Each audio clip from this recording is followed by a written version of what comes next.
Hey y'all, something you might notice this session, you might even be noticing it right now. My mic is going to sound a little bit different than usual. I do not have my regular setup available, and as a result of not having all of my equipment, I'm actually having to hold my mic rather than it's usually on a microphone stand angled just so. I don't have the ability to do that. You're going to hear a lot more of the mic being maybe a little bit too close and just more mic handling noise, things like that. I apologize. I will eventually get this equipment back, but it's probably going to be this way for the next few sessions. So apologies in advance, but this is still a good one. I think you're going to enjoy it.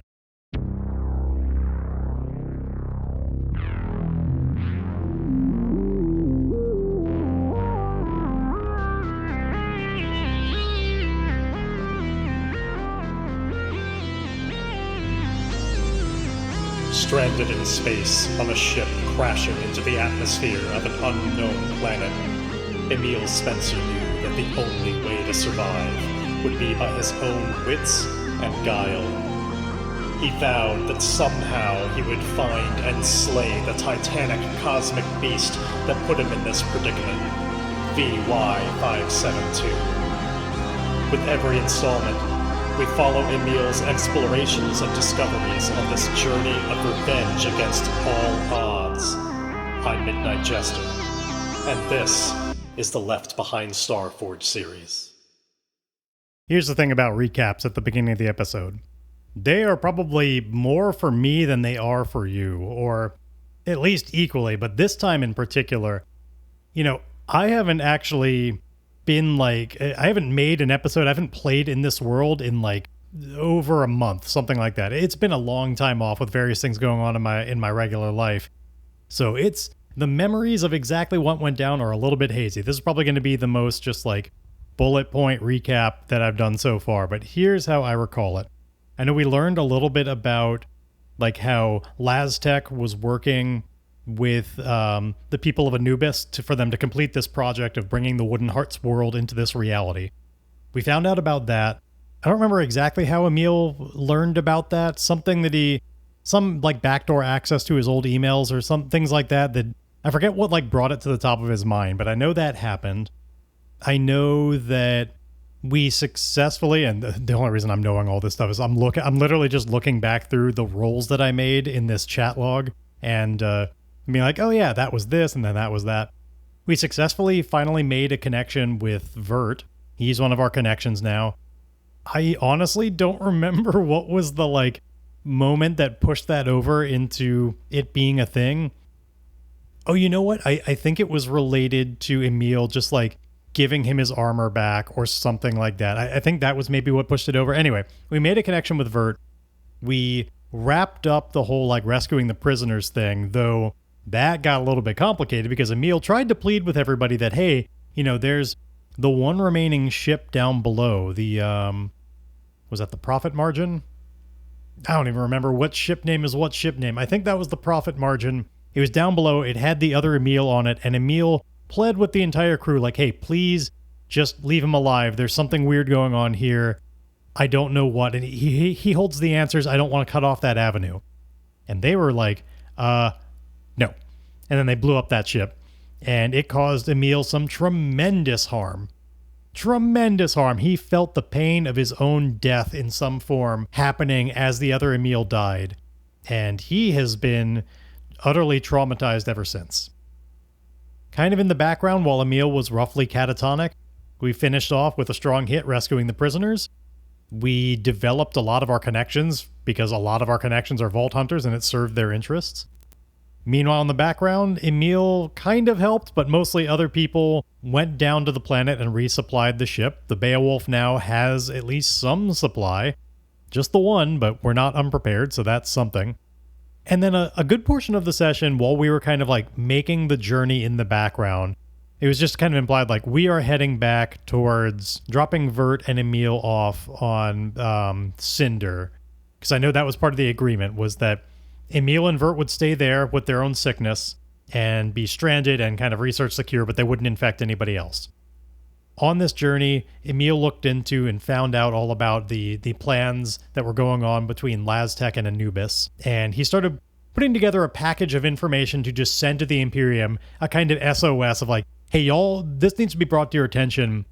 This is a problem that could potentially blow up the entire sector. He sent all of that away, and they don't care.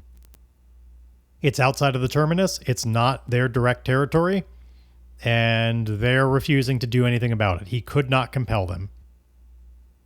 Oh, that's right. There we go. We did end the session by actually setting a course. It just ended with a miss. So where we last left off, their route back to drop Emile and Vert off back at Cinder, it was routing them through the Forgotten Channel, the sector that holds Anubis. Where we left off, they weren't quite like at Anubis, but they are within the margins of that sector, in the danger zone that Emile tried to warn the Imperium about, and they didn't care. So, Emile knows this is a dangerous place to be in, because for all that he can tell, for what he can feel from just the bad senses of the Wooden Heart in this sector, they're getting close. We've been tracking it with a danger clock, which is at 9 out of 10. This project, they are about ready to actually pull it off. They're going to finally do it, and Emile believes it's going to go terribly. So, that's at least broadly where we left off with this all. And so now, because as always, our sliders aren't exactly the best, we have a little bit more momentum than usual. We left off with 3 momentum last time. Our health is still at 0, and we are still wounded. Our spirit is still at 0, and we're still shaken. Our supply is at least at 1. And how's our ship doing? Nope, our ship is still at 0. It's not battered, but its integrity is at 0. So, about par for the course for us, or if anything, a little bit better than usual. But as usual, I'd like to kind of give us a nudge in the right direction with a vignette as we start this session. I had an idea for this. The literal text is, you may spotlight a new danger, opportunity, or insight. This can include a scene hidden from your character's perspective. And usually we do that. We've done a lot of scenes that are just like elsewhere in the universe. It's not directly involving Emile, and then we go back to Emile. We don't have to do that, though. This is going to be a little vignette involving Emile, and the way I envision it is, in his still relatively traumatized state, like he's not really been getting up to a lot. When we last left off, Emile and Vert had been isolated inside of this airlock as the Beowulf flies through space, as they go through various sectors on this journey. It's not a very lovely place to be. It's not exactly a very uplifting place to be. He doesn't get a lot of interaction with people, and while Vert is there, and they are on better terms than before, he's not exactly a chatterbox or anything, and to be honest, Emile isn't really in the mood. So he's been pretty low, pretty traumatized in mechanical terms and everything. And so I think in the classic kind of depressed sense, Emile has been spending a lot of time sleeping. I think when the Imperium did not heed his call, that just kind of pushed him more into that. Like he's been spending a lot of time kind of curled up on the side of the room, not getting up to a lot, living in a very unhealthy way. He's not eating a lot. He's getting way too much sleep. And during one of those times when he's sleeping on the floor of the airlock, he starts having this vivid dream. And in this dream, he's in a place that he's never personally witnessed before, but it is so vivid that part of him can tell, like, this is a real place. And certainly while he is dreaming, he wholeheartedly believes that. But like there's just everything about it just feels like something he couldn't have just conjured in his mind. And we recognize this place because we have seen it before. This is the derelict ship that had the Wooden Heart inside. Broken off in space, floating around in orbit of Anubis. We have seen it before from the perspective of when Fern was captivating Zoya Silva's mind and had recreated it perfectly out of Zoya's memories. This was, of course, the event that led to the resurgence of the Wooden Heart to begin with. It had been this dormant, just wooden, thorny thing until Fern accidentally created it. But Emile is back in there. He's never seen it before, but he knows this has to be a real place. And in this dream, the heart is just like it was back then. It's a dead, just almost petrified wooden, huge structure inside this ship. And where there might otherwise in a healthy human heart be, the chambers and like veins and arteries leading in and out of it to other places, they kind of coil themselves around different structures on the ship and kind of go off into unknown places. And as before, like they're covered in thorns, but all of this is made of this old, almost stony wood. And in this dream, it's not a lucid one, so Emile, he's kind of a passenger along this. He's seeing himself doing these things. It's not like third person perspective for him, but he's experiencing this. He's not really making choices. But in this dream, he kind of plays the role that Zoya did in embracing this heart and stabbing himself on the thorns, feeling his blood trickle outwards, get soaked into the wood itself. And as the wood sucks in more and more of his lifeblood, it gets less and less stony and more like regular wood. And over time, this is no small thing, he like stays impaled on this heart. As more and more of his blood trickles outwards, the heart becomes more lifelike and more lifelike, still always made of wood, but eventually it begins beating. It's a creaky, it's like when it sounds like when you step on an old floorboard that's not nailed down well enough. It just creaks and groans with every beat of this heart. It is simultaneously a like grating type of sound that's very awful to hear, and yet somehow in this dream you hear the crisp detail of the acoustics of it that give it almost a beauty. In that way that, like, I don't know if you've ever listened to certain sound effects. Like, if any of you have just like really good headphones or sound systems or something, and how when you can just hear with that level of resolution and clarity, even just like kind of mundane things take on their own sort of beauty just because you're hearing them in such fidelity. That's kind of what's going on here. The heart begins beating in this dream, and then slowly he starts hearing whispers, and they are clearly emanating from within. They're not out loud, even in the context of the dream. He just hears them directly in his mind. Come to me, Emile. Offer yourself. I possess such knowledge as you would not believe. All can be yours. We can still be one. Even outside of the dream, like Emile's body is kind of just like shaking and convulsing and stuff in ways that are very unnatural. I think eventually Vert is even noticing from across the room, like Emile is clearly, he is having a bad dream over there. Sort of. Emile in the moment probably wouldn't describe it as one. It feels like he's kind of overtaken with the positive feelings that he gets from this embrace of the heart. It's a very vampiric kind of thing like that. The embrace, despite being just hideous and gory in some ways, it feels tranquil and beautiful. But his corporeal body is clearly just convulsing and not loving it. And before the dream can go on too much longer, Vert has come over there and shaken him awake.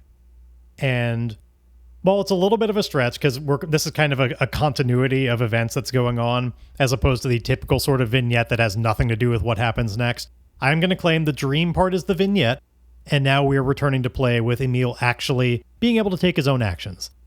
So, I'm giving myself +1 momentum, and let's actually begin the session in earnest.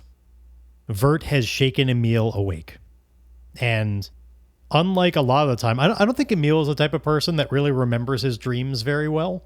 I think they disappear very quickly, but this is not one of those. This one is lingering with him because in a way, he's still hearing the echoes of those whispers in the very dark corners of his mind. We've always talked about how the wooden heart has a sort of influence over this entire sector.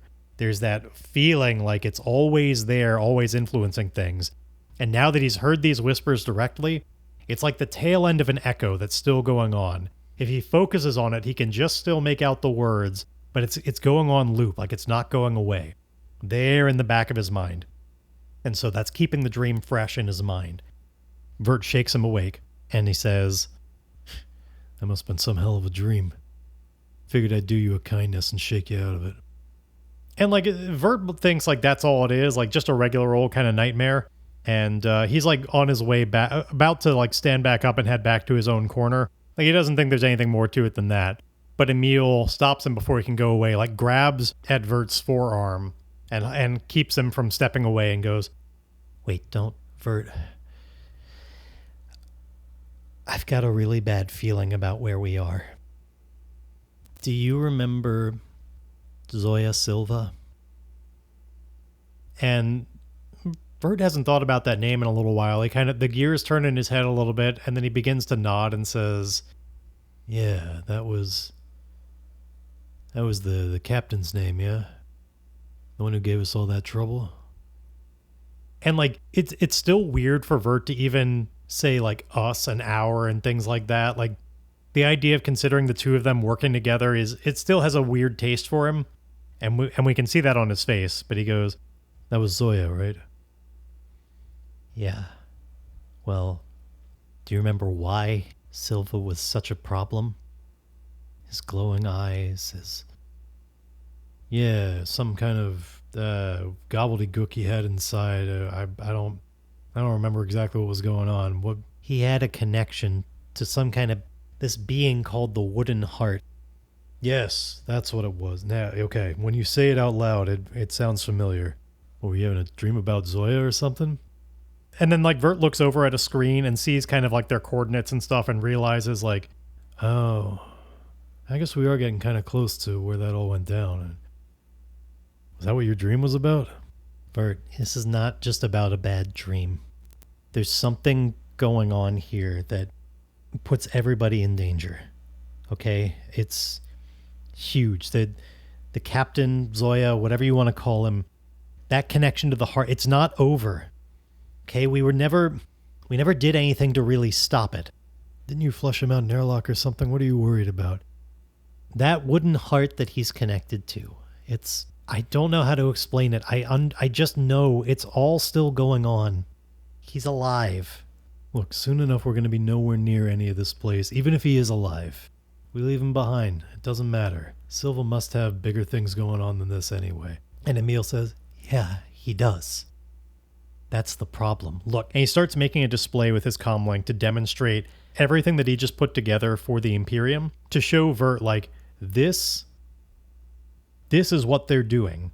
And he's like he's showing all the details and proving through everything. Like he's already done everything to make this as compelling of an argument as possible. So it's already set up to show like, here are all the facts and figures about what's going on. Here's the project with LazTech that's happening here around Anubis. And now it's just up to Emile to convince Vert, like, given all of this that is definitely happening and the dates and everything that we're seeing on these and like when the commencement date is supposed to happen, all of these things, he's trying to prove to Vert, we are way too close and this thing is going to fail.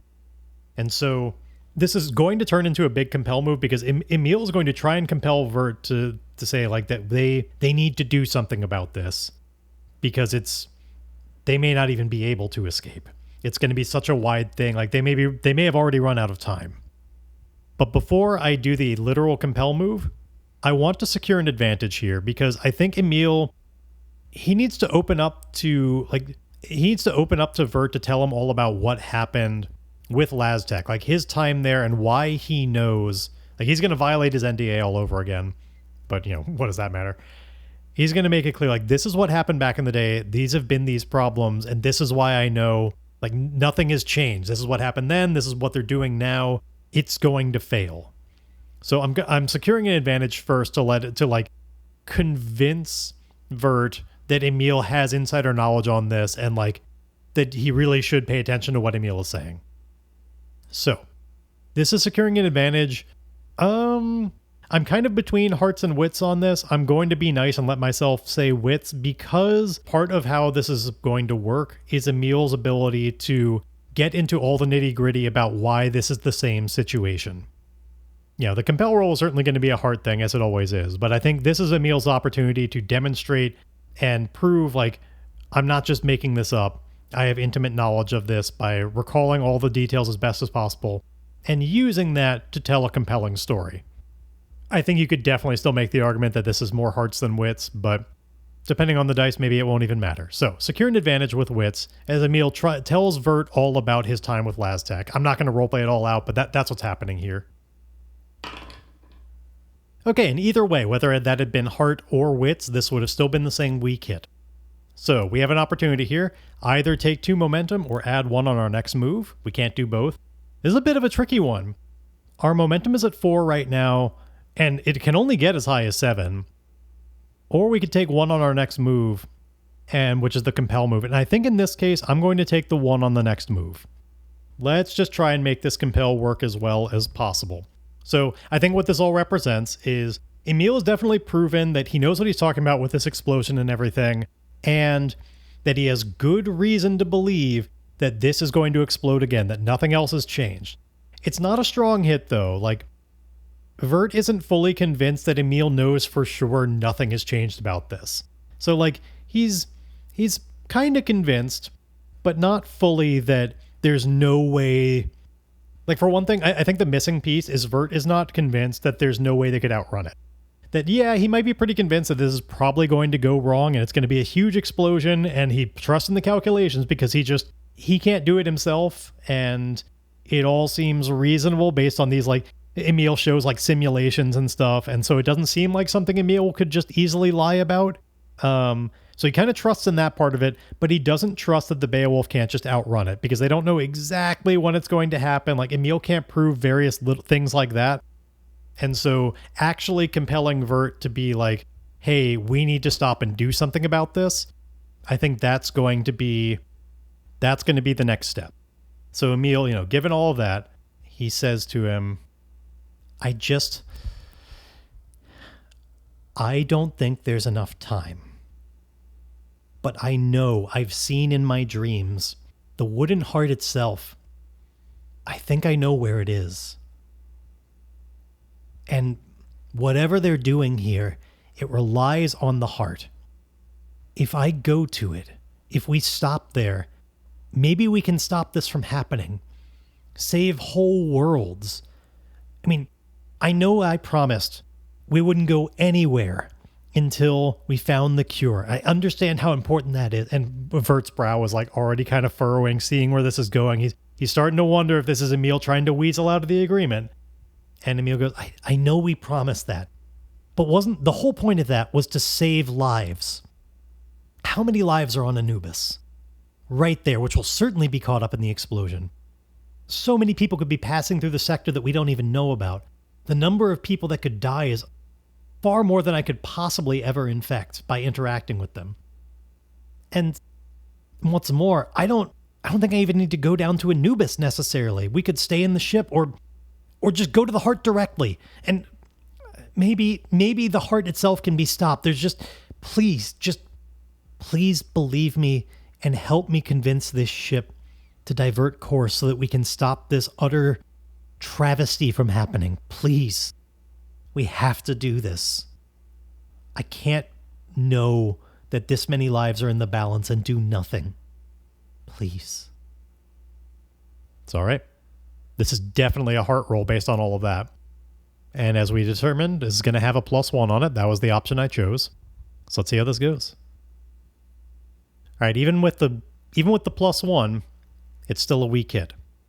The good news is, if it weren't for that +1, well, here's what's weird.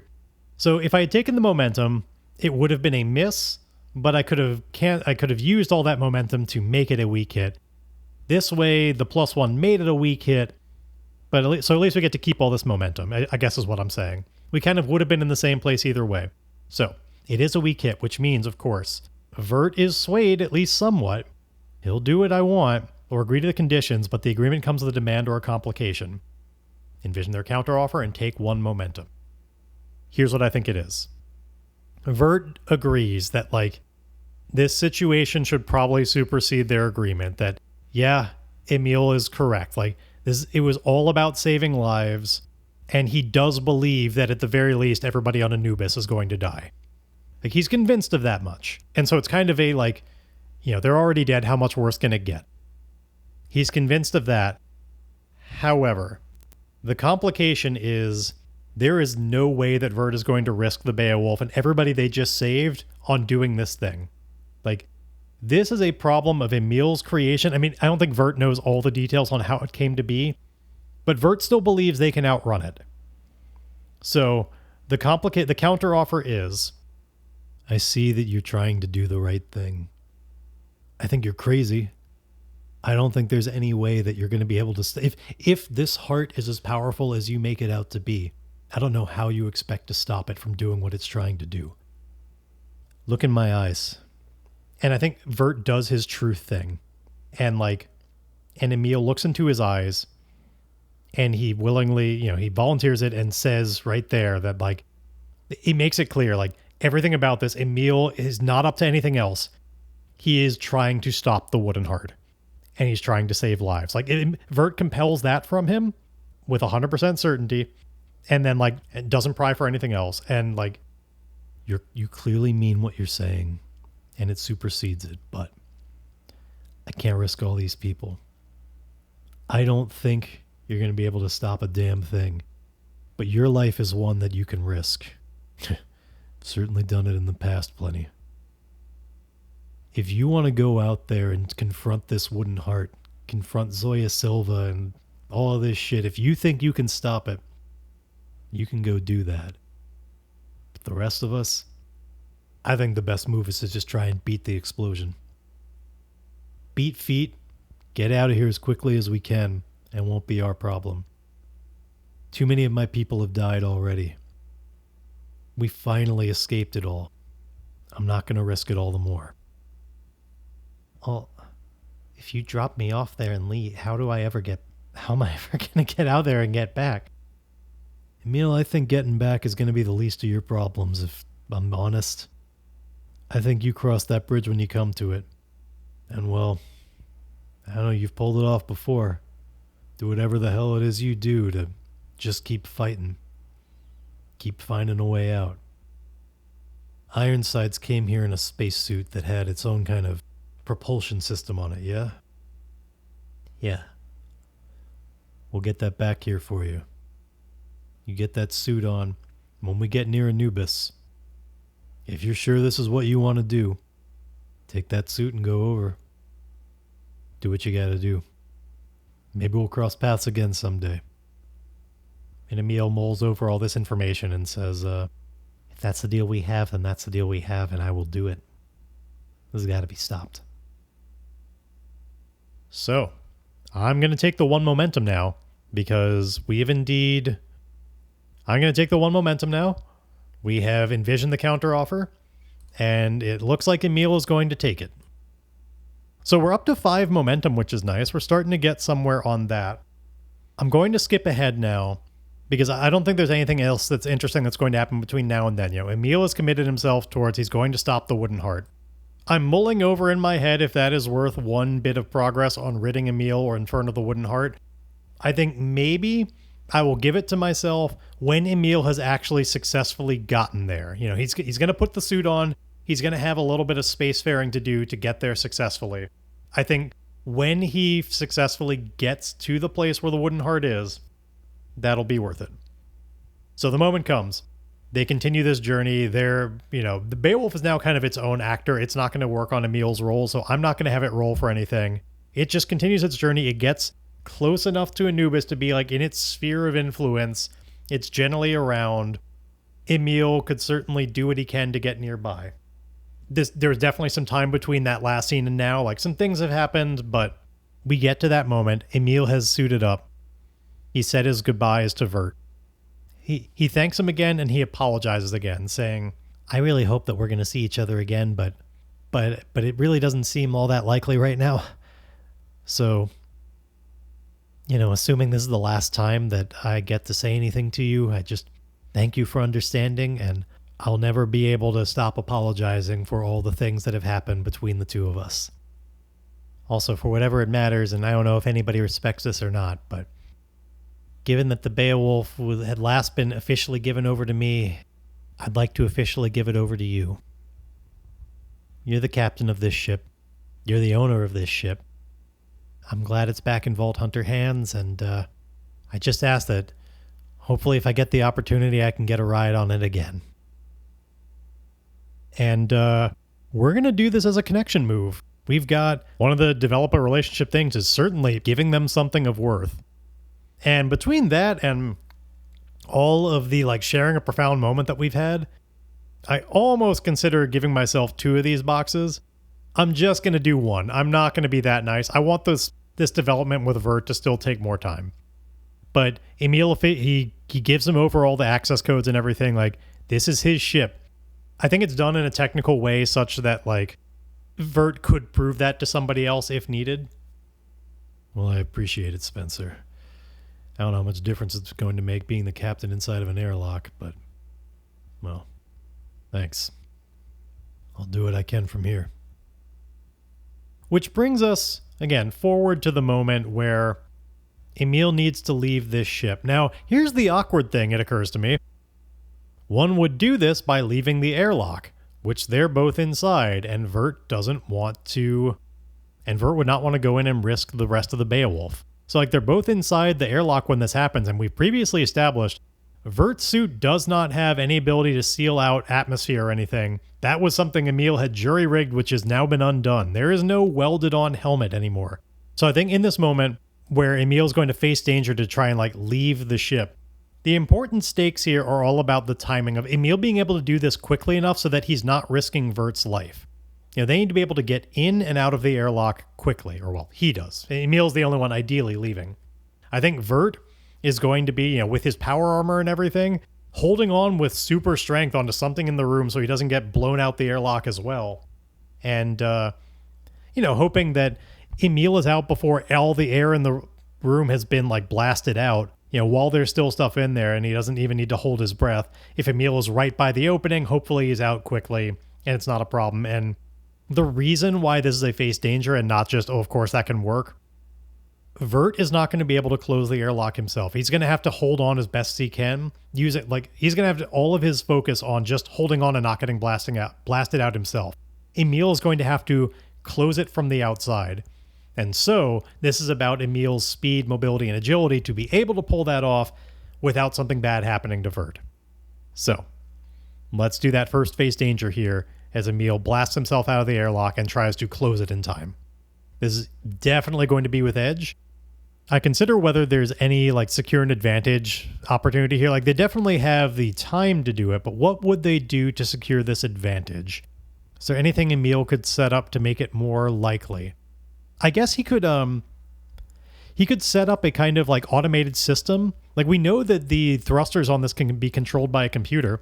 He could just like pre-program some calculations to, yeah, let's have him do that so that it should mostly fly on its own. He's going to have to make some final adjustments, but a lot of it is going to be pretty automated to like help him out. The suit is going to have instructions of what it should be trying to do, and then Emile is just going to have to manually close the airlock himself, but a lot of the distance moving should happen automatically if this works correctly. I don't think this is a complicated enough program to qualify for my tech asset where I'm like making a specific program for a task, but it is still me securing an advantage with my tech. So we're going to do this. Wits move, we get a +1, and of course on a weak hit we get to re-roll everything if we want to push our luck. So here we go. Wits with a +1. It is a weak hit, and yeah, why not? Let's re-roll it. I rolled pretty terribly, honestly. So let's do this again. Face danger, wits with a +2. There we go. Strong hit. So we're successful. We take 1 momentum. We're now up to 6 on that. And of course, that means that Emile has gotten there. He's gotten the door closed before there was any real danger to Vert. That aspect of the situation is just handled. That danger is over. So the airlock is closed. We see kind of a view from the inside. Like once that all happens, Emile lingers for a little bit. The ship is maybe like even getting ready to do its next jump. And so like it's not like moving through space especially. It's everything is churning back up. It's going to happen soon. And like Vert looks out at him through the porthole in the airlock, like something where he can see through, meets Emile's eyes, gives him a nod. And then I want to say like Emile is like slowly drifting backwards just a little bit. And then like the ship makes its jump and it's off to somewhere else. Emile is now sitting there stranded in space. He's got nowhere else to go except to Anubis. And we can see it in the distance. Like, he's not close to it because it was a nearby object, but nearby on the scale of like what this starship can do, not what these thrusters can do. So it's still going to be pretty dangerous for Emile. He needs to close that gap himself. I think if I wanted to make a big thing out of this, we could maybe justify it being kind of like a scene challenge of him getting there before his oxygen runs out or something like that, or fuel runs out or something like that. The reason I'm not going to do that is I don't think I have enough of a varied idea of what Emile would be doing that would differentiate each move. It would get boring very quickly. It would just be like roll, roll, roll, roll. And then Emile tries to fly there, and then Emile tries to fly there, and like, let's not do that. Let's just compress this into one more face danger move, which just represents Emile trying to close the distance to the like debris field around Anubis. I think from there he's going to have to find the right ship, but he wants to clear himself to like something he can hold on to not just be in the vacuum of empty space. That's kind of the main goal with this face danger. So it's another one with edge. I think, you know what I want to do before he does that? Yeah, I think this could be relevant. He has at least a little bit of time here, and we've previously seen Emile's happy place. Like if we remember all the way back to how Fern used to try and bring Emile to his happy place when when Fern was taking over Emile's mind.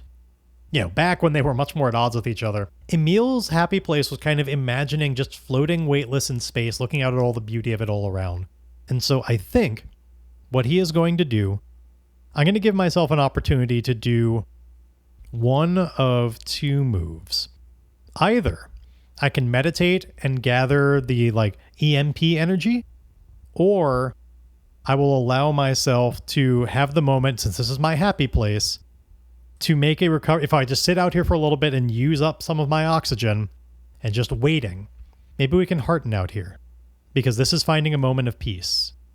Which one do I want to do? I think what I've described makes more sense for heartening, like using this as a moment to, like, he's got a lot coming up at him. There's a lot to be intimidated about, a lot to be stressed over, and of course, he's still traumatized. I think in Emile's mind, like, that sensation of his own death has really unlocked something inside of himself. This kind of underlying feeling like maybe he's not even alive at all now. Like, he can't help but shake these images in his mind that, like, he's still back on the Reacher. That they're in their encounter with VY572 and he went unconscious, and that, like, all of this has been his brain processing as he's slowly dying on the Reacher the whole time. Because, like, his life beforehand wasn't this kind of pulpy adventure thing. Like, it was very different. Nothing has really made sense. Nothing has gone right. And he feels this impending doom, this feeling that somewhere on the Reacher, there is a body that's just dying. And that's why he's feeling his own death right now, is it's getting closer and closer. And maybe time is stretched. Maybe they went towards a black hole or something, and this is happening over a long period of time. But he feels like maybe he's already dead.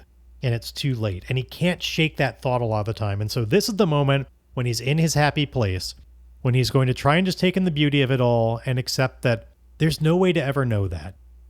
He starts embracing the kind of Descartes idea of, I think, therefore I am, is the only reality he'll ever know for sure. Like, maybe that's true. Maybe he's already dying. But if he is so far away from being able to perceive the truth of that reality, then what does it matter? All he can do is deal with the situation in front of him. And he's a capable person. He's always found a way. And it's going to be okay. It's going to be okay, both in this moment, and I think some part of him is trying but failing to accept. He's still traumatized. He tries to accept that even if he is actually dying, that that's okay too. That all things die eventually. And that's okay. And he probably can't quite seize onto that part, because he's going to be traumatized no matter what. And beyond that, he has this iron vow about, like, that he's not going to give up on trying to take down VY572, and he hasn't done that. So, like, he can't accept that it's okay if he dies, but he can at least try and hearten himself to accept it's okay in this moment. And so we're going to make that hearten move. And, of course, hearten is done with heart. We don't have any ads on this, but we got a +2 from heart. Let's see how it goes. Okay, it's a weak hit. So your spirit is strengthened. If you are shaken, which we are, clear the impact and take 1 spirit. And otherwise we could take 2, but we're not. Because this indulgence is fleeting. Envision an interruption, complication, or inner conflict, then lose momentum -1. Oh, no. That's part of the Sojourn move, which we're not doing. So we don't do that part. We don't have to lose 1 momentum, but we don't get the benefit of 1 more spirit from Sojourn. So anyway, we clear Shaken, we get 1 spirit back, and that's great. Now our max momentum is back up to 8. We're getting a little bit more back on our feet. Not well, but it's something.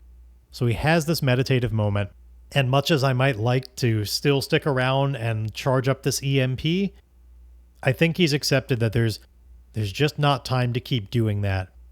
Part of accepting that this is okay is the acceptance that it's okay because he's going to do something about this. He doesn't know how, but he's going to confront the heart.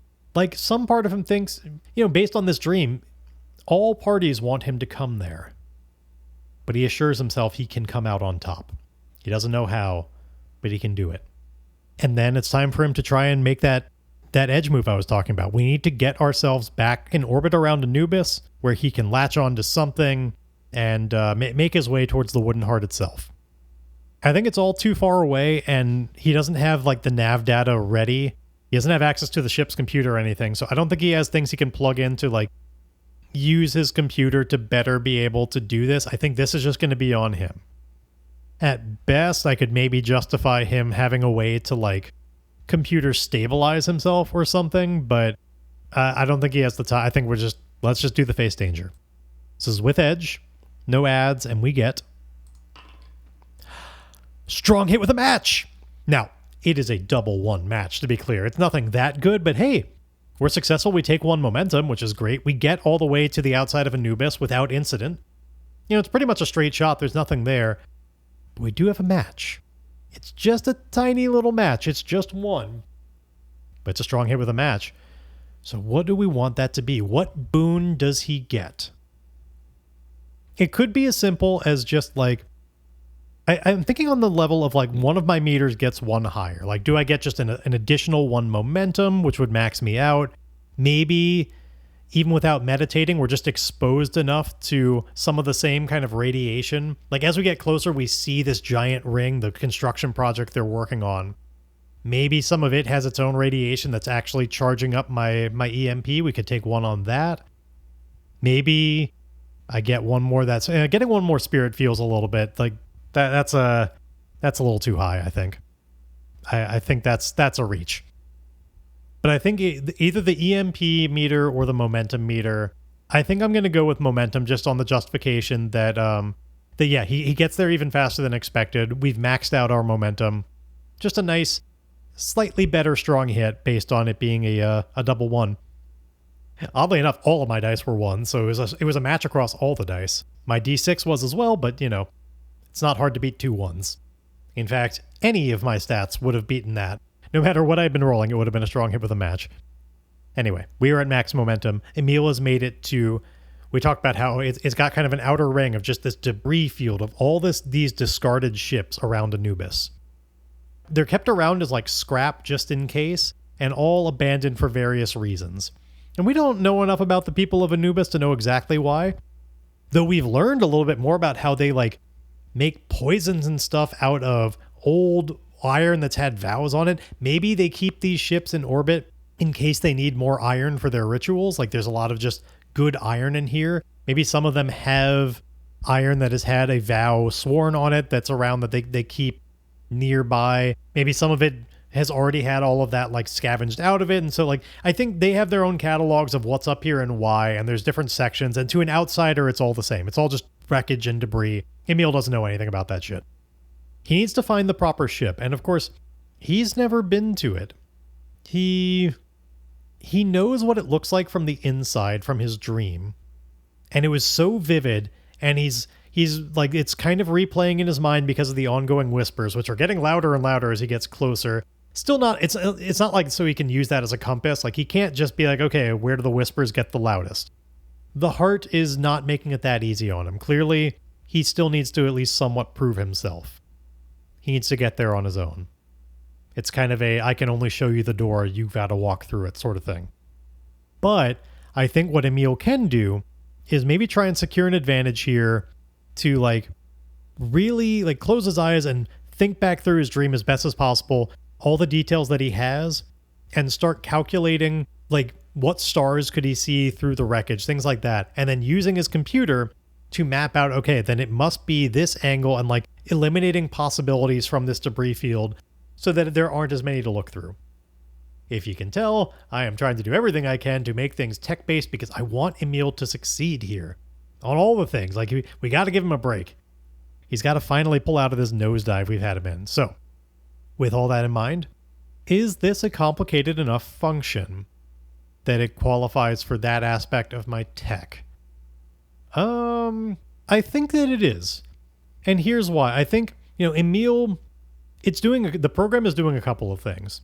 Emile like vaguely remembers what the stars looked like out the window and like maybe some patterns, but it's not like a defined constellation or anything like that. Emile is going to kind of draw as best he can from his memory with his glove, kind of on the AR in front of him.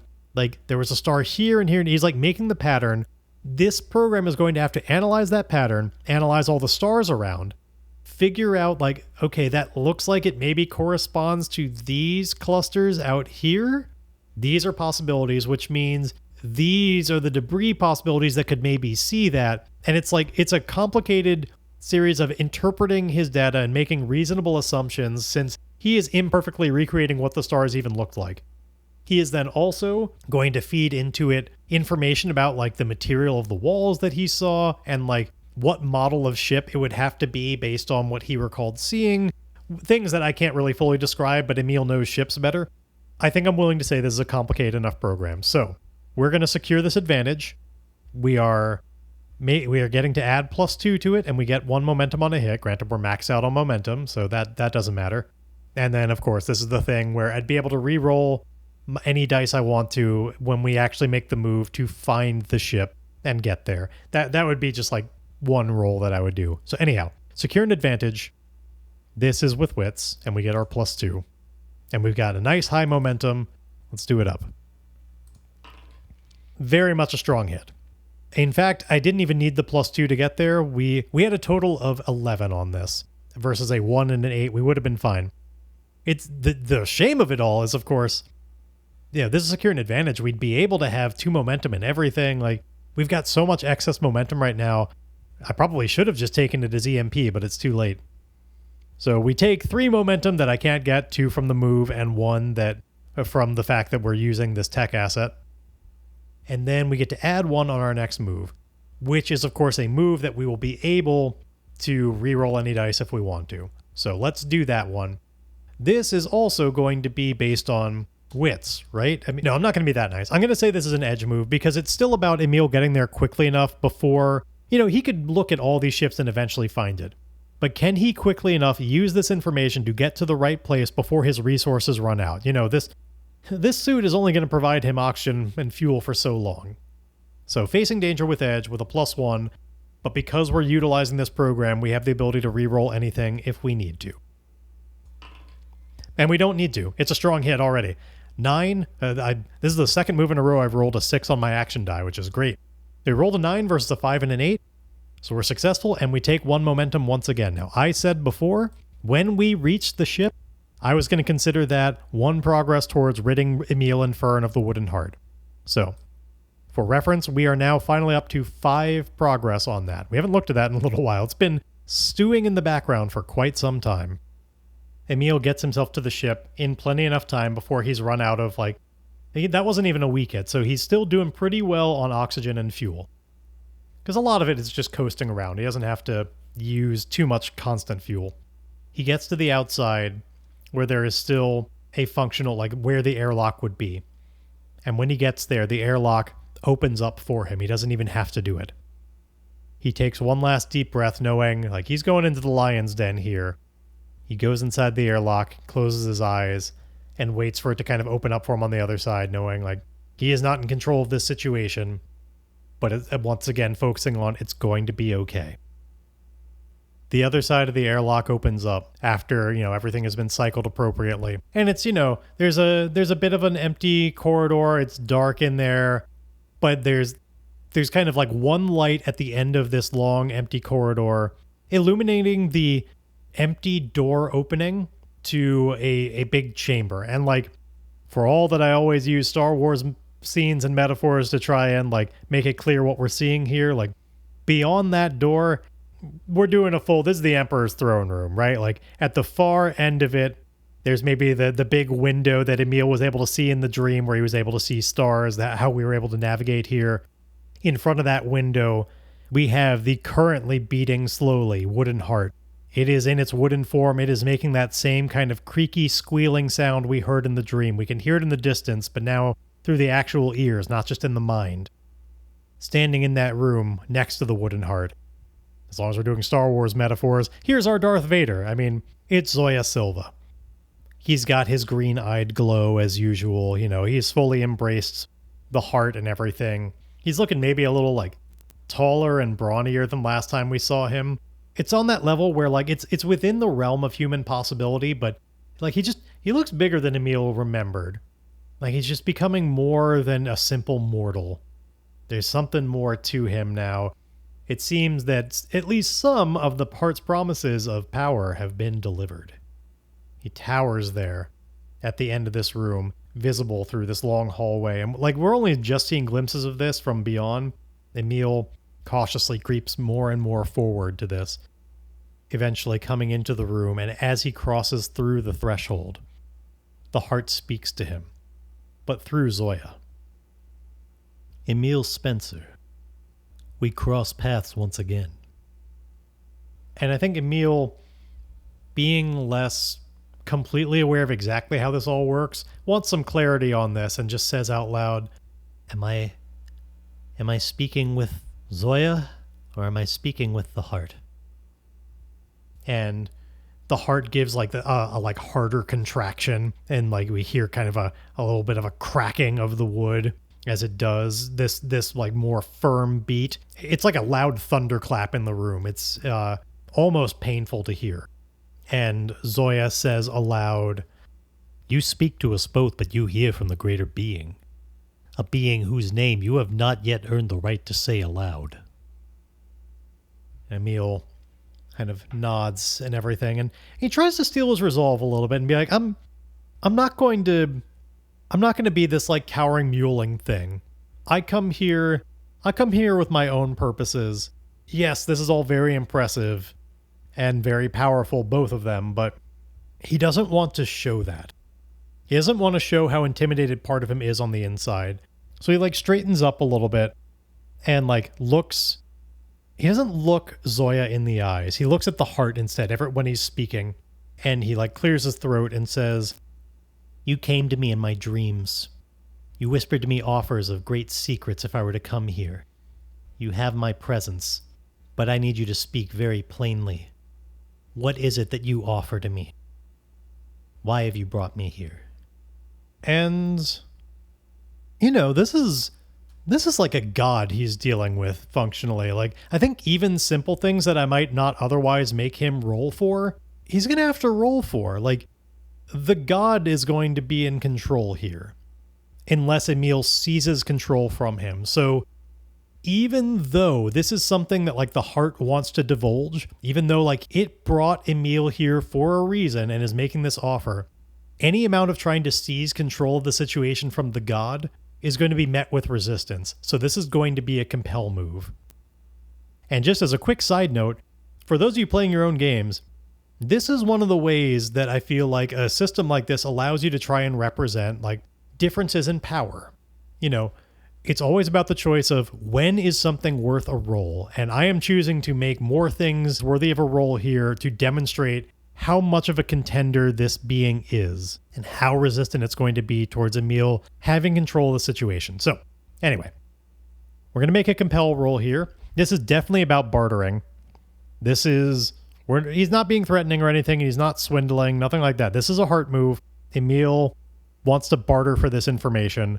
He wants clarity on what is this deal. So we're making compel. We have a full momentum, full as we can get it now. This is a heart move, which I don't like saying that name right now. I mean, can we call it a different kind of move? This is no. Heart is in control of the situation. This is a heart move. And it is a miss. Unless we burn our momentum, which would only turn it into a weak hit. Now, on a miss, they refuse or make a demand that costs you greatly. And on a weak hit, of course, they'll agree, but there's a complication. Now, what we're compelling the heart to do is give us the details of the deal. So on a miss, I don't think the terms would be that bad. Maybe the stakes weren't that high here, but Emile certainly wouldn't get what he wanted. Like, the heart would move on, steamroll the conversation without giving Emile the information that he wants about what this deal is. It would kind of demand an act of faith, that sort of thing. I do think this may be worth us, God, I don't know. I'm so stuck on this. Is this worth burning all my momentum for or not? We would go down to, 0 momentum, I think? Yeah, we'd reset at 0. We'd have a long way to go up. We could gain it back, maybe, but of course we wouldn't have the help of momentum to get there. The stakes aren't that high.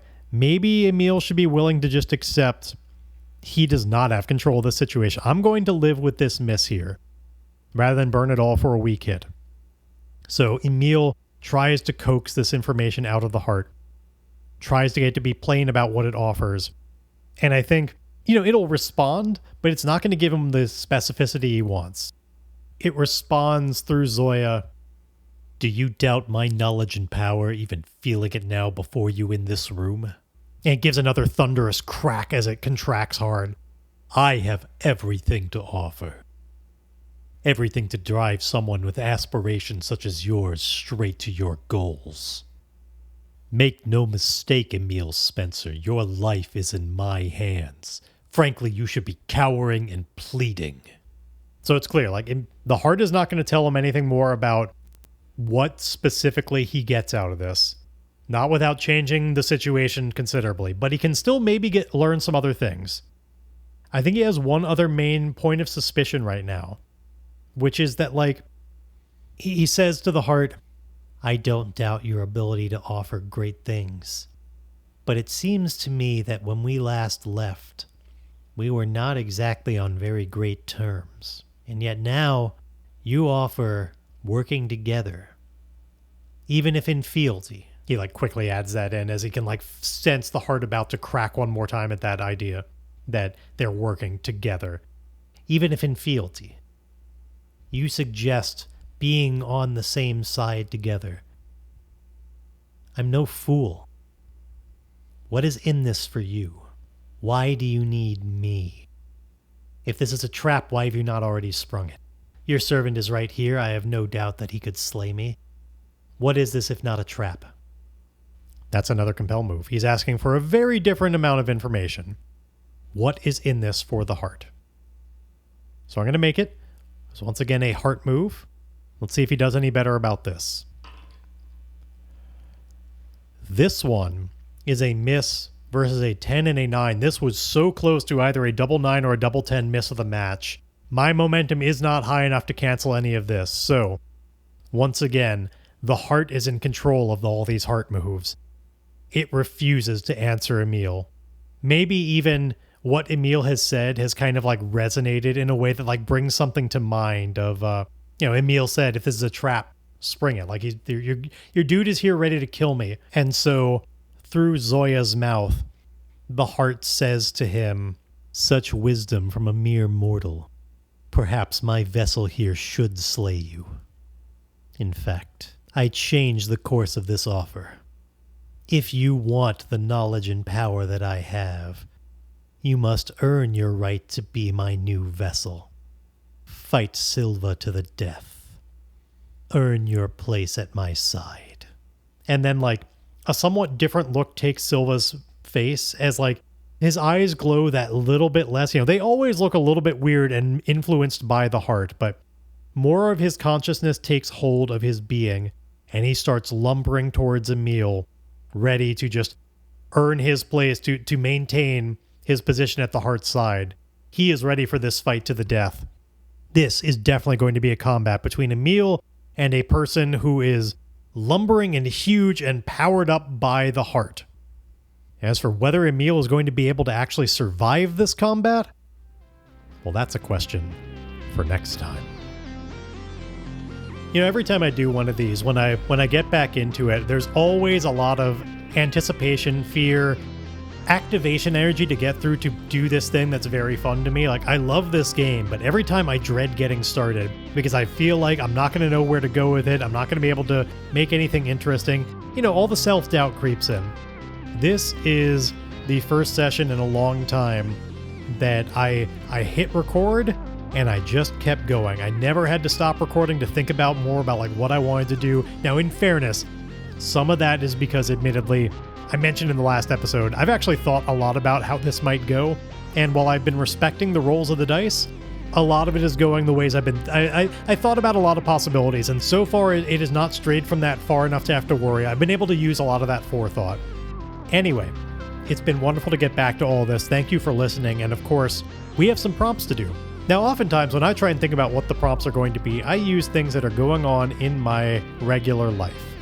You know, what's been happening that makes me think of a type of thing. Now, what's been happening for me lately is, I believe I also mentioned in a previous episode, moving in with my wife. Actually cohabitating, sharing a space. It's wonderful. And so this has been a long moving process in a new city. And that made me think, what if this time I'm going to roll a descriptor and a focus? And I want you to tell me about what city this makes you think of. It could be a real-world city, if that's where your mind goes, or it could be a city of your own invention, or if somebody else's invention. It could be fictional, it could be real, whatever. Tell me in as much detail or as little as you want about a city based on the descriptor and focus of mechanical facility. Okay. Tell me about a mechanical facility city. What does that make you think of? Again, real world or otherwise, give me your thoughts over at starforgedpod@gmail.com. Or, of course, you can always send me your ideas in the ongoing thread that we have on the Ironsworn/Starforged Discord. Love hearing feedback from all of you. I certainly get thoughts from time to time. Thank you to Nightstride for checking in with me all about the events of my turbulent vacation times. Appreciate all of that. Love hearing from all of you, and of course, I also love the part where I get to stop the recording by saying, "Lay me out, music."